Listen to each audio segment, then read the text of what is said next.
I'm a very different leader and person than I was even a short time ago, five, Yeah. 10 years ago. How do you know that you are a good leader?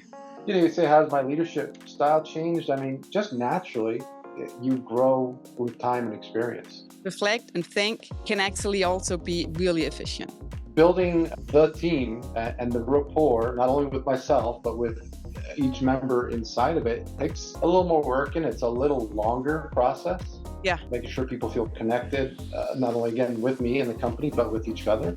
Yeah. That's one of the biggest challenges that I think we face. A lot more coaching, a lot more teaching, a lot more showing.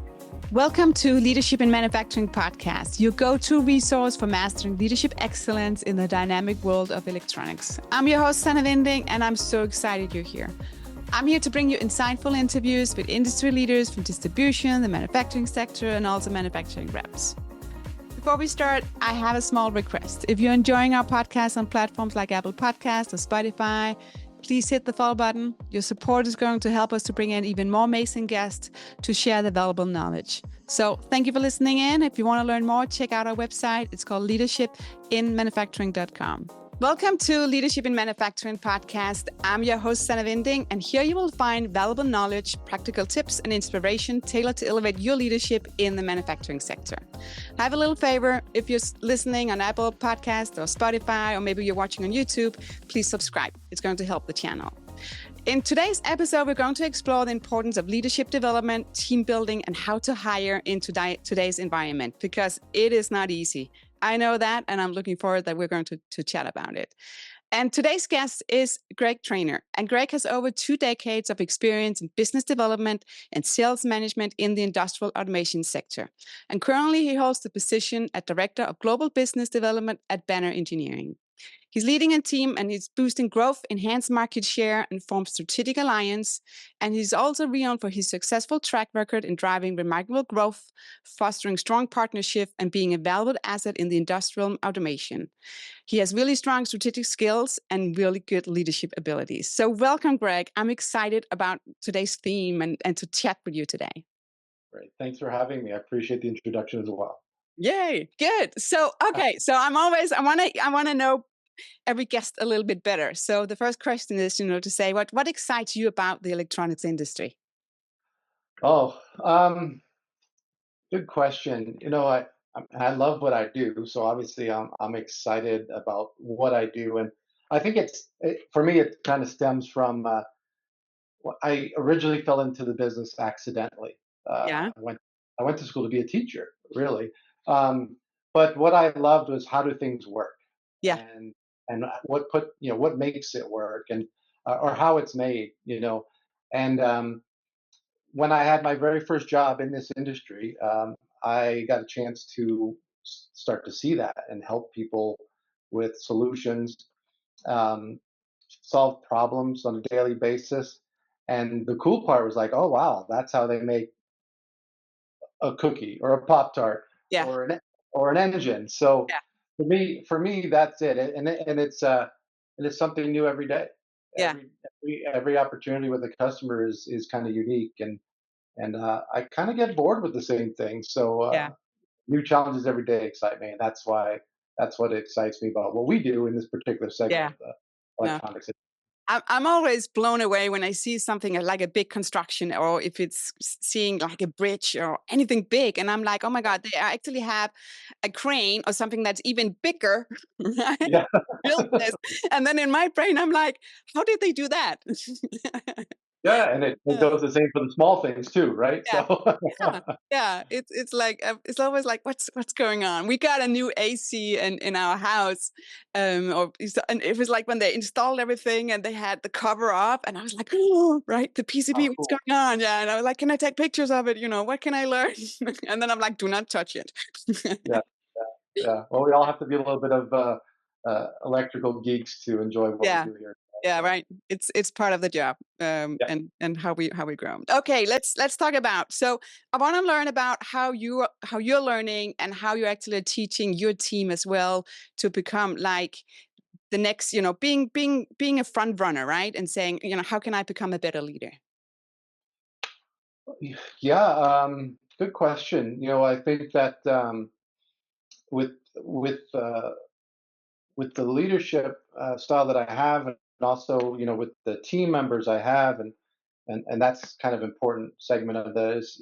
You have to tailor it somewhat to the team you have. Is um, providing a lot of autonomy within a system to explore on your own, and to make decisions on your own, and to figure out things on your own, Yeah. and then being there just as like the guide rails, to kind of coach and kind of guide the thought process or the conversation or the activity, Yeah. and clear the path for that person or individual on the team. And that promotes a lot of learning on your own. I think we all learn best by doing. Yeah. I mean, I certainly do. Yeah. So, with a long career in this business and in sales, business development, and technical products, I have something to offer from that experience. Yeah. And that's I think kind of how I approach it right now. I mean, if I had a group of very young people, and I've done that before as well. It's a little Yeah. different process, right? Yeah. It's a lot more coaching, a lot more teaching, a lot more showing, as opposed to exploring, if you will. Okay. So what are some of the challenges then? And I don't know, what kind of generations that's on your team. So if you can share that, but what kind of the challenges have you faced over the last couple of years? Yeah, I mean, obviously, with the way that we go to market, go to business, conduct business like we're doing today, we're remote, Yeah. So the ways we would do that, having meeting and face-to-face interaction, and getting that human connection that's hard to replace on a screen, a two-dimensional medium, Yeah. No, it Um, is. Yeah. yeah, that's we've learned to adapt, and certainly this is a lot more comfortable than it was 4 years ago. Oh What yeah. we're doing here, right? Yeah. But yeah, that's a challenge in itself. Is just I have a team scattered around the country right now, Yeah. and building the team and the rapport, not only with myself but with each member inside of it, takes a little more work, and it's a little longer process, Yeah. making sure people feel connected, not only again with me and the company, but with each other. Yeah. Um, that's one of the biggest challenges that I think we face in this type of organization, or at least my type of organization with salespeople in Yeah. particular, scattered about. I think that's probably the biggest challenge. Yeah. What about the skill setup now that you can open up by being remote, right? You have a bigger like group of of potential Yeah. great candidates, right? Um, Yeah. so Yeah. is that an advantage, or is it more like this is just how the world is right now? Both, a little bit of both. Yeah. That's a great point. You're right. The flip side to the difficulty is um, your net is much wider when you're casting about for a new employee or a Yeah. new teammate. So that opens up a lot, not only with who you can find, but in geography, but what it gives for them, how easy it is for them to reach their customers. So in Yeah. the past, we would be like, I want someone in this city because their customers are right there. You Yeah. know, we still try to follow that somewhat. Being there face to face it's kind of hard to substitute that for this. But in a strategic sense, with strategic sales type people, where your customers are already scattered about the country or the globe, Yeah. um, doesn't matter. So you can live almost anywhere, Yeah. Yeah. close to an airport. Close to the airport, yeah. Don't and some Wi-Fi. No. Exactly. No, that's good. So that makes me a little bit, how create do you have in-person meetings then, or not in meetings like that, but like team building, in-person team building? Is that something you create? Maybe it's business review or something where you get the whole team together so you can bond, have some lunch, have some dinner, have some of this personal experience happening. Yeah, and we do that. We try to do that a few times a year, and that varies year to year. It kind of depends. We're all very busy, all of us, Yeah. and go, go, go. So um, we try to sometimes do that around a major event that we all have to be at, like a trade show. Yeah. Uh, great bonding time when the show is over, Yeah. um, and then we try to have one or two, team meetings, just my team, if you will, Yeah. uh, where we have time. And then, we have our potentially a sales meeting for the whole company, and that's a usually time to break away as a group and kind of huddle together. So I think it's very important, though. You mentioned, do you find time? We have to find time to do Yeah. that Yeah. because maybe it's old fashioned, but like I said earlier, it's still that face to face Yeah. human interaction where you can reach out and touch someone, if you will. That's kind of important to for the relationship. Yeah. I also see when you go to events, right? If it's a trade show or it's like an event, within the industry, you still see people so happy. I think that Yeah, after yeah. that everything just went and closed down, even though it's a couple of years ago, everybody is just so happy of seeing anybody in like 3D, right? And saying, yes, right, we're here. Feel like that. You're right. And even a couple of years in, I certainly sense that energy is like, hey, we can't take this for granted. Yeah. Yeah. Because it can go away like that. So I agree with you. It's still, and it's led to, I think, better uh, events like that. Yeah. Everybody's not like, oh, I have to be Have at to go. Yeah. YZ show. Now they're like, oh, I can't wait to go to the show or the seminar, or whatever it may be. Yeah. So. Yeah. So over the last couple of years, that your leadership style has it changed? If you like reflecting on it. Yeah, I mean, obviously through, we all went through that COVID period, and that kind of changed the way we communicate. The way we communicate has changed the way we potentially hire, as Yeah. we recognize that it doesn't always have to be face to face. We can do a lot electronically. Yeah. It broadens our idea of what a sales call is. So um, working through that, certainly, the way that I manage a team today is much different than, say, 10, 15 years ago, certainly, right? Yeah. um, from the office space to the more open electronic world that we live in Yeah. for communication. So yeah, it's had to change to meet that. And I kind of feel in my current company that we embraced that right away. So it gave us kind of an early jump as well. Everybody kind of had to jump in, but we really embraced it Yeah. and, and tried to form relationships electronically. Even have even early on, having a, a late day meeting with the whole team to not talk about work. I mean, you can't get away from talking about work, The but geeks. just Come on. right. Yeah, exactly. But to just be together and Yeah. joke about it and then say, "Hey, Yeah. what are you doing at home now that they're all stuck at home? What are you doing to keep yourself busy? Yeah. Uh, and sane." So that's changed quite a bit. And you say, "How's my leadership style changed?" I mean, just naturally, you grow with time and experience. Yeah. So Yeah. that's that constant change over a long period of time that's still there. And as I look back, I think like I'm a very different leader and person than I was even a short time ago, five, Yeah. 10 years ago. So, That's good, right? We want to improve and be a oh better yeah, person and a no, better leader. So I'm that's happy awesome. about that. I'm happy about So it.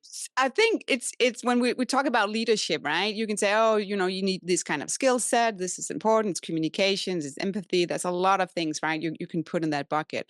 But if you have to look at yourself and saying, how do you know, or how do I know that I'm a good leader? So if you have to look at yourself, how do you know that you are a good leader? I mean, I, I, that's a good question. I think that I mentioned earlier, I'm a different leader than I was. Yeah. I also feel, and I hope it doesn't sound egotistical, I think I'm a better leader now than I was. I've learned a lot of lessons. Yeah. I've made a lot of mistakes over the years Yeah. in how I deal with people. But for me, um, I think it comes down to the interaction and the personal relationship that I have with my team and Yeah. those members of my team. And that changes a little bit. People come and go. Yeah. We have reorganizations, but the relationships of those people that move to different teams or even different companies in that occasion, I think that's when you really get that gratification, if you will, because they might say, "Wow, I really enjoyed our collaboration," Yeah. and maybe even they're a little bit more open to say it because they don't work with you and for you at that time, you know.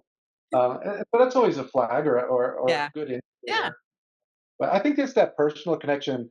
We it's hard to fake that, and I think that you know being friendly, if you will, Yeah. is different from having a deeper relationship than just boss and employee. You Yeah. know, Yeah. and you can sense that. At least I feel like I can, and Yeah. it seems very gray, if you will. It's not very black and white, but I just have this sense, and I feel a lot more comfortable. And I think with me feeling more comfortable and confident as I've gotten older and done this longer, Yeah. um, that's kind of helped, Yeah. and some of the insecurities are gone, or Yeah. having to prove yourself over and over again. You're like, hey, I Yeah. know what I'm doing. I don't need to prove it anymore. Yeah, no. So good thing I'm getting older. No, but no, I really like it. I also think if I look at look at my history and background, or yeah, is that work with different teams. And I always hope, right? Because again, you're saying people are leaving, people are coming, right? That somebody will pick just one thing and saying, oh, I really like that, that way we did this meeting, or how we approached this, or how we answered, or how we got together, and bring it to their next work life, right? And saying, Yeah, hey, let's implement it. So yeah, I'm being from Denmark, so I have to put that in. Lego is from Denmark, right? So I'm so yeah. proud. Yeah. So I've had meetings when I just got out of college, got to my first job, and we were like, okay, playing with Lego, and then saying, describe or build, right? How you are with your role. How does it look in your organization? And I brought that in to different places after, when I went new places. So I just pulled all the Lego on the table that I had, right? Went into my son's room, stole a lot. No, borrowed it. And, and then saying, okay, let's play around with it. And it's so fun to see the creativity, even though it was engineers. So yes, right, we love building stuff, but still, just instead of you giving somebody like a pen, right, and saying, okay, here's the whiteboard, and they're like, I can't draw, right? And it's like, but you can build. And it was so fun, and see the dynamic of everybody building, and then after showing to say, oh, this is me, being the 3D printer in the company, right, looking at everything, making the light bulb going off and stuff like that. So and I hope that I inspired somebody after that, because I've done it a couple of times to do this kind of exercise. And you have to make room for having something fun. Oh, Um, yeah. for sure. And again, Yeah, something memorable, right? We all love to eat and have lunch and have dinner, but this was just another way of doing it. of course. That's a fantastic idea. Yeah. Hopefully you can do it. No. Uh, I'll feel yeah. that. I can borrow your Lego. No. So um also about learning. I would love to hear about, how do you learn? Is it um like you're saying, by doing, right? You learn a lot of that. But again, you need to get some kind of, is it mentorship? Is it inspiration? Is it a podcast? Is it YouTube? Is it books? Where do you get your inspiration, or how do you learn? Yeah. I've always been kind of a visual learner to some degree. I say that, but then it depends on the medium somewhat. But I love to read, and I have since I was a kid. Yeah. And if you can put it in words in front of my face, I tend to retain that a lot better. I can see those phrases, I can see those words later on Yeah. in my head. Not the whole page or anything, but I see bits and pieces come back to me. So um, I'm a researcher. Yeah. Uh, just a personality trait. I'm not really a researcher, but my Oh, personality my yeah. personality trait is that. And so, reading and diving in. I mean, there's so much junk on the internet, but there's a lot Oh, of good yeah. stuff there. Yeah. And chances are, the question you have has been asked by someone before as well. So, I dive in, but watching and doing is very important to me. Yeah. And I don't. I'm not. You mentioned the Lego thing. You know, taking good ideas. I've never been the type of person that's like, if I don't invent it, it's not good. You Oh, know, that's let good. me, right? Let me absorb what Yeah. you've done well, and use that. Yeah. And a lot for my process is just the way I guess my brain works is, and for better or worse, sometimes it takes some time. Like I need all the input and then it needs to kind of sort itself. And sometimes that's going on in the background, Yeah. Yeah. So it might take me a couple of days, and then all of a sudden it'll fall into place. The pieces Yeah. fall into place, whether it's to understand a concept, or to learn a new thing, or to figure out what the answer is to something that I'm Yeah. searching. So Yeah. that, again, it's a little esoteric, but that's kind of what how No. my brain works. Yeah, no, and I think that goes back to when I just mentioned where I picked a few of the skill sets, right? The the listening and reflecting, or ask more questions before you bringing all the solutions, right? And just Yeah. start running.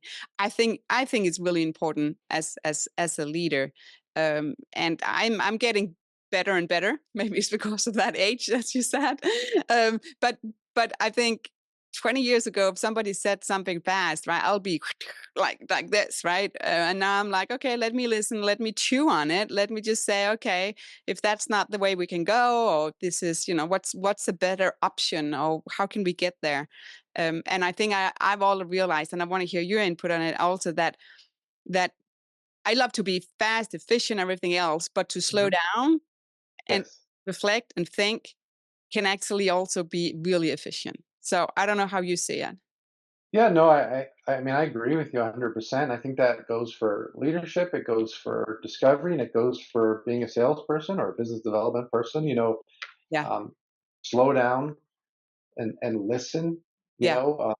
and ask questions, but don't ask questions just to ask the next question. Actually listen to the answer. I mean, we all can struggle with that sometimes. You're so excited or Yeah. interested in what you're trying to say that you're not thinking about what they're trying to say. You know, and Yeah. so um, and it's something I found myself doing, especially when I was young and a salesperson. You're so excited to show this.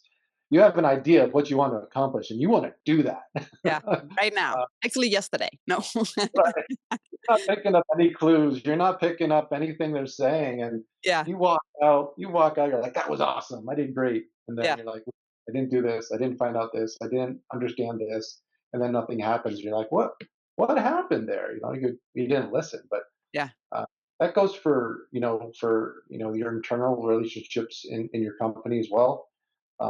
Listening to employees or coworkers, Yeah. and again, we have a tendency in I think the business, or at least in North America, or the U.S. Like, let's do it fast, fast, fast. Full speed ahead, and Yeah. you know meanwhile we're all heading off a cliff because nobody's actually thinking about where we're going. So um, Put a parachute on. No. yeah, if you thought about that, maybe you would have a parachute, but we Yeah. didn't think about Okay. that either. We're going over, but yeah, I mean, I think Yeah. that's the key. Yeah.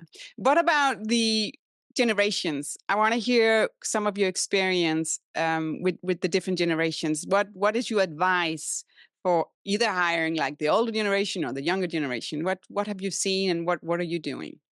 Yeah, that's a really good question. I, I mean, personally, I don't know that I've, I don't feel like I've struggled tremendously in that area.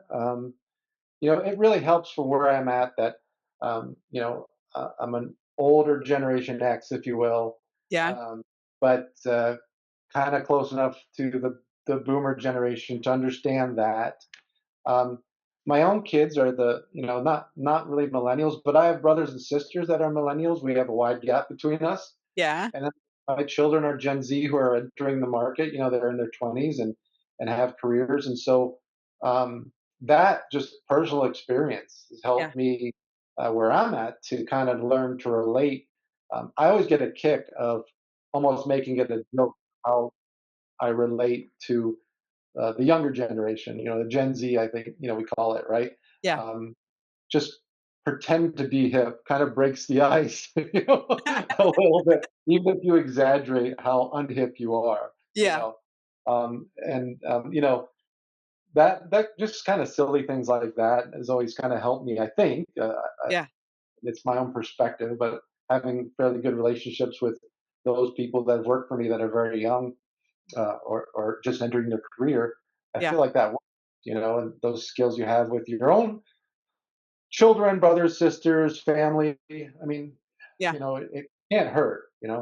So, but I haven't. I don't know that I've felt like I've personally struggled. Maybe I have from an external viewpoint, but uh, But you're I in think good shape.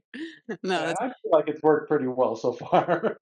what about communication, right? Because I'm not answering if there's a number on my phone and I don't recognize it, or somebody has told me, right? I'll call you tomorrow at 1.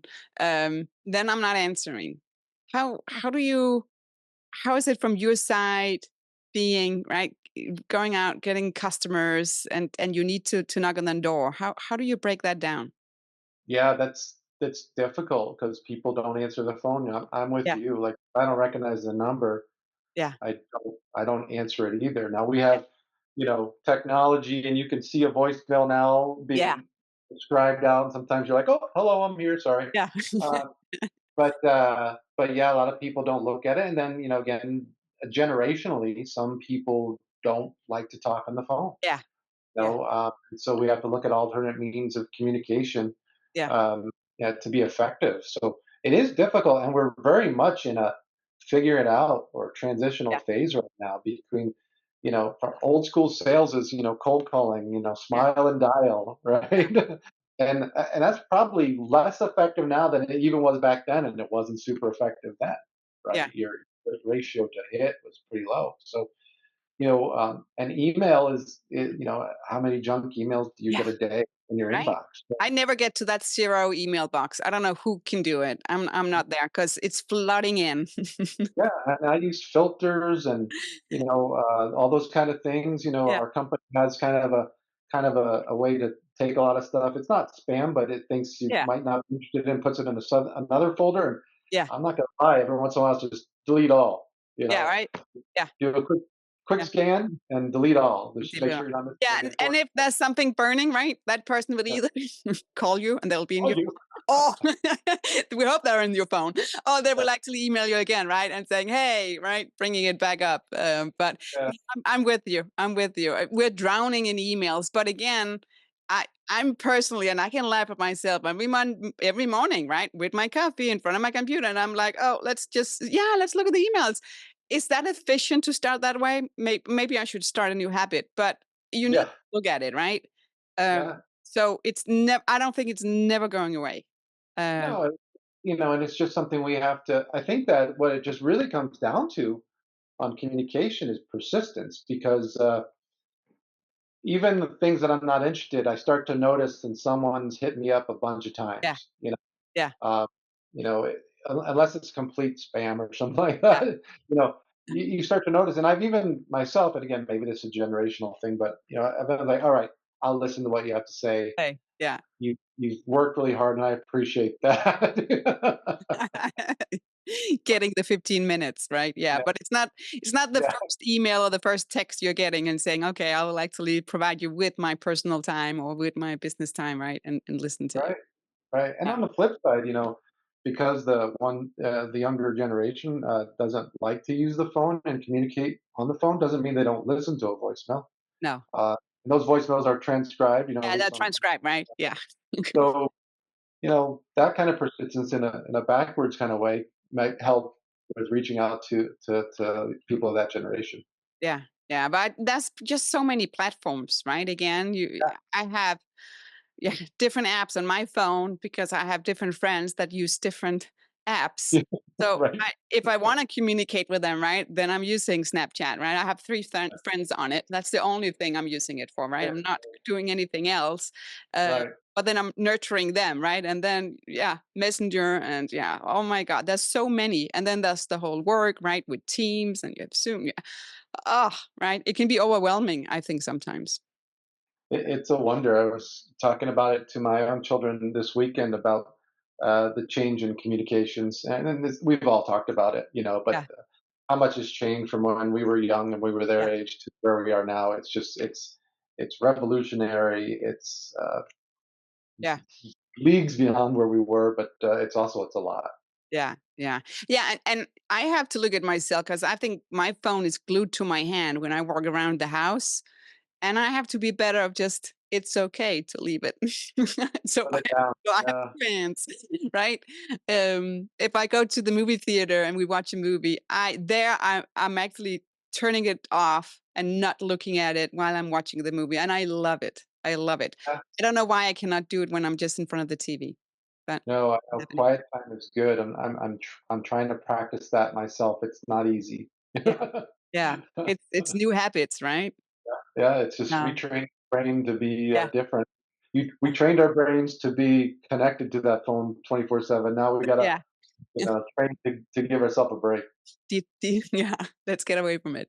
Yeah, I have one more question about, so when you are adding team members to your team, yeah. anything specific where you can say the onboarding, saying this is something I do every time and this is really successful for me? Yeah. A lot of it depends on. There's no right answer because your team itself guides how you do a lot of things. I have a fairly mature, experienced team right now, Yeah, um, and I rely on not only their opinion but their skill and their willingness to make the team stronger to make a good experience in onboarding a new person, whether that's spending time with them, um, a lot of communication, having multiple mentors work with somebody, yeah, figure out who their best matches are. But yeah, I'd love to bring a new person together with the team as soon as possible, though, too. Personal, yeah, and going back to our conversation about that face-to-face communication. yeah, And we certainly we've hired people over teams, especially closer to keep COVID. I still love to meet someone face to face. It's yeah, not 100% requirement, but it is kind of important to do that. So, yeah, but bringing a new teammate in to meet the whole team or a significant portion of the team is really helpful to start that bonding experience. And I say that again because I have a very strong team that's, I think, well connected and well bonded. It's yeah, one of the best groups of people that I've worked with in my career. Um, and so that really makes a connection, I think, for a new person. Willingness to be supported, but then also like I want to earn this trust, and I'm going to give it my all to keep the team really strong. yeah, And and on the flip side, I think there's a lot of ownership from the team in that I think it's very important to get that input. I don't want to hire in a vacuum. If the team is a very important thing to me, then the team should be involved in those decisions. yeah, yeah, At the end of the day, I make the decision, but I really rely heavily on the opinion of those teammates. And then they have ownership in that person too, yeah, to see that they're successful and to say, yeah, I really want to work with that person, yeah, and that puts people on a good footing. yeah. It makes Uh, you proud. I can hear that. yeah, Yeah, yeah, and whenever I go away from that method, you have unpredictable results. yeah. Yeah, you don't want that. No.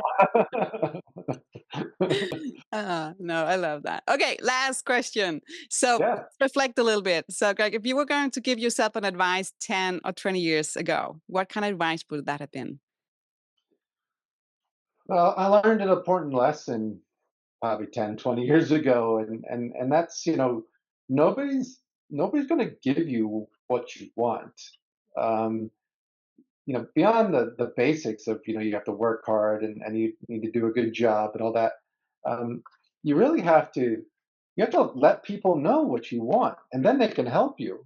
Yeah, You know, um, you feel, I spent a long time in a particular company where I just assumed people would see me doing a good job and everything would be fine.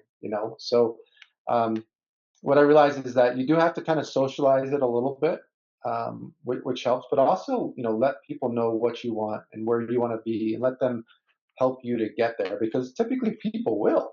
yeah, It's like I want this in my career. And if it can be accommodated, people try to help you get there. yeah, So that was a really big thing and a kind of a shift and change because I always kind of felt like, well, I don't want to be a braggart. I don't want to say, look at me, look at me. I felt like I was a good team player, and yeah, yeah, I put my head down and do my job. Well, as a leader, if you want to be a leader, you need to show it. Sometimes you need to be up front saying, we did this, even if it's, we is always better than an I, we did this, it's my team, and Yeah. we had great results. Take Yeah. a look at this, and I want to do more of it, or I want to do more, Yeah. and that was a big lesson. And unfortunately, I think it came a little bit later in my career than I would have liked, but Yeah. when it was brought home, it was kind of like a bolt of lightning, to tell you the truth, I like and that. then, Yeah. secondary to that is, this is very basic advice. You're gonna be like, yeah, duh, Greg, but um, don't be afraid to try new things. Like, I think that I got a chance to travel in my career in the last, say, 10 years. Yeah. And some of the most favorite stuff I've done is to travel internationally, and I wish I had done it earlier, but I was a little bit afraid, like Yeah. a lot of us are, and I wish I had jumped in and been less afraid. And that's just difficult to predict, or some of that's personality. But try new things, uh, Yeah. take on all the responsibilities, and open yourself up to that kind of experience. Can only help you. Yeah. Yeah. And then, and you can catch up with that travel. Come on. Oh, I've made a good college try of that for sure. So No, and I really like the advice. I think it's like you can sit and have so many dreams or where you want to go, but if you don't share that, right? Or if actually you don't ask and saying, can this be possible? Or saying, hey, can we, as you just said, right? The team did this, was a success, right? Let's scale it. And what does it look like if we're scaling it? So right, yeah, yeah. It's a simple twist, or a simple thing, but something that kind of missed the point on, and it's important, and, yeah, and um, it's not like doing a good job is a bad thing, but I think, again, you need people's help to put your career forward, and you need to let yeah, them know what help you need. yeah, yeah. You cannot be in a silo. Then you're just, it's too lonely as well. Awesome. Exactly. Yeah. So thank you so much, Greg. This was great. I love to hear, about your leadership and saying just that you as a leader as well, you see yourself a much better leader now. I love that because that's where we want to be, everybody, right? And I love Yeah. to see how when you were speaking about your team as well, how proud you are of the team. So it's just, I love that. So thank you so much for being here and for sharing everything on the show. Yeah, I really enjoyed it. Thanks for the opportunity to talk with you today. Thank you for joining us for another episode of Leadership in Manufacturing podcast. I love that you're listening. Please find us on YouTube and wherever you get your podcast, and be sure to subscribe and rate us. Also, follow our LinkedIn page and Instagram, and check out leadershipinmanufacturing.com for previous episodes, blog posts, and our newsletter. So let's continue this journey together to become better leaders in the electronics industry. Remember, stay curious, keep learning. See you next time.